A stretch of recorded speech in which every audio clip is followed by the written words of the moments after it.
Are you wondering how to form questions in English with correct grammar? Well, today I'm going to teach you a simple method for asking questions in almost all the verb tenses. Hi, and welcome to the Espresso English podcast, where you can improve your English in just a few minutes a day. My name is Shayna, and I'm the teacher at Espresso English. Make sure to visit the website espressoenglish.net, where you can get online courses and ebooks that will help you learn English even faster. Let's get started with today's lesson. I think you'll find this lesson very helpful, and I've made a free lesson guide available for you to download. It also includes a quiz so you can practice forming questions. Just click on the link under this video and enter your email to get that free PDF guide with the quiz, and you can download the audio as well. All right, let's take a look at this question formation formula. I like to remember it with the acronym QUASM, and that stands for question word, auxiliary verb, also called the helping verb, subject, main verb. Okay? Let's look at how QUASM works for forming questions in some of the most common verb tenses. We'll start with questions in the simple present. Where, that's the question word. Do, that's the auxiliary verb. You, that's the subject. Work, that's the main verb. You can see these other questions still follow the formula. What does Martha think about the project? How do you like your new apartment? How many kids does Bob have? So in the simple present, the auxiliary verb is do for the subjects I, you, we, and they, or does for the subjects he, she, and it. And the main verb is in the base form. Let's look at the simple past tense now. Again, QUASM. How, that's the question word. Did, that's the auxiliary verb. They, that's the subject. Learn, that's the main verb. English so fast. When did you get home from work yesterday? What did the manager think about your idea? Where did you buy that t-shirt? So in the simple past, the auxiliary verb is always did for any subject, and the main verb is in the base form. Let's turn our attention to the present continuous. What, that's the question word. Are, that's the auxiliary verb. You, that's the subject. Doing, that's the main verb. At the moment. Why is he ignoring me? What time are we meeting up for dinner? Who is she dating now? So in the present continuous, the auxiliary verb is are for the subjects you, we, and they, is for subjects he, she, and it, or am for the subject I. And you can see that the main verb is in the ing form. It's similar for the past continuous. Let's take a look. Who, that's the question word.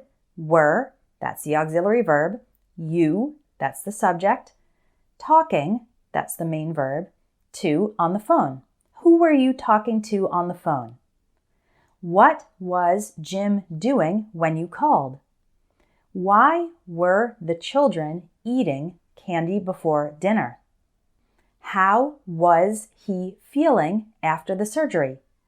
So in the past continuous, the auxiliary verb is were for subjects you, we, and they, or was for subjects he, she, it, and I. And the main verb is in the ing form because this is a continuous tense. Let's look at the present perfect now. How much money, that's the question word. Have, that's the auxiliary verb. You, that's the subject. Spent, that's the main verb, on clothes this month.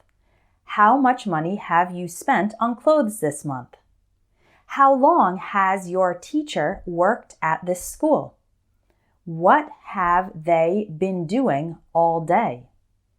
How long has the client been waiting for their order? In the present perfect, the auxiliary verb is have for subjects you, we, they, and I, or has for subjects he, she, and it. And the main verb is in the past participle. The first two examples are actually the present perfect simple, where the main verb is in the past participle, spent and worked. And the next two examples are the present perfect continuous, which uses been, that's the past participle of be, and then the ing form. How long has the client been waiting? But you can see it still follows the QUASM formula. This also works in future tenses. Who, that's the question word. Will, that's the auxiliary verb. You, that's the subject. Invite, that's the main verb, to the party. Who will you invite to the party? What will your parents think about your plan? When are you going to clean your room? Why is she going to quit her job? So we have two ways of talking about the future, will and going to. So in the first case, the auxiliary verb is always will, and the main verb is in the base form. Who will you invite? And in the second case, the auxiliary verb is are for subjects you, we, and they, or is for subjects he, she, and it, or am for the subject I. And the main verb is going to, and then the verb. Why is she going to quit her job?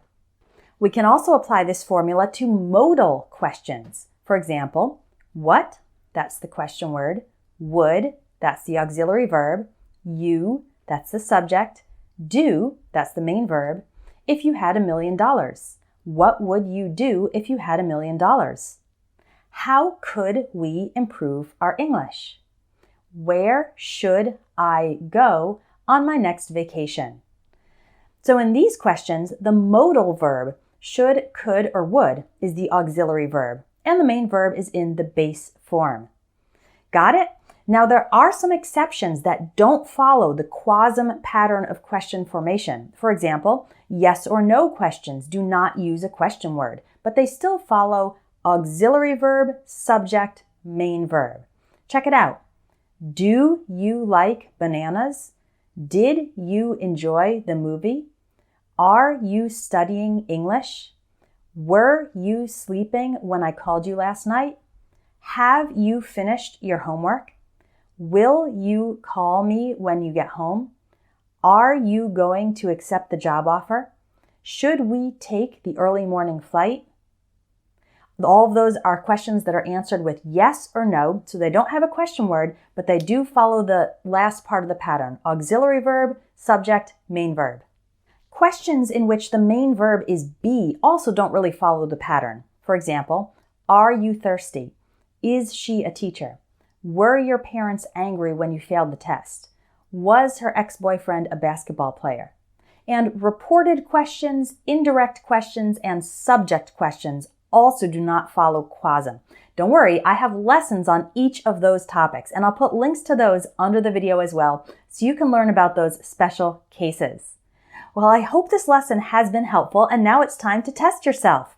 Download the free PDF and quiz under this video to see how well you do with forming questions in the various verb tenses. And if you want to master complex English grammar and learn to use it confidently, come join my Advanced English Grammar course. You can find that, along with all my other courses, at my website, espressoenglish.net. Well, how did you like this lesson? I hope you loved it. That's all for today. If you want more great English lessons, visit espressoenglish.net, where you can sign up by email to receive a free ebook with 500 plus real English phrases. You'll also find online courses to help you improve your English fast, even if you don't have much time to study. Keep practicing your English, and I hope you have a wonderful day.